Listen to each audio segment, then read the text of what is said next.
27મી મે 2026 બુધવાર.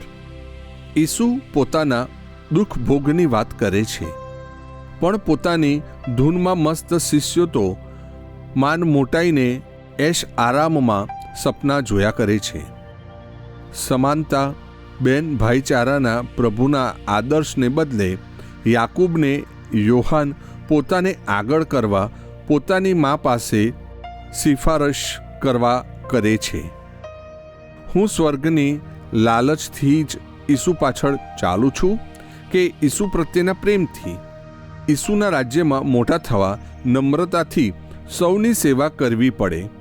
ખુદ ઈસુએ પોતે જ સૌના પગ ધોયા હતા.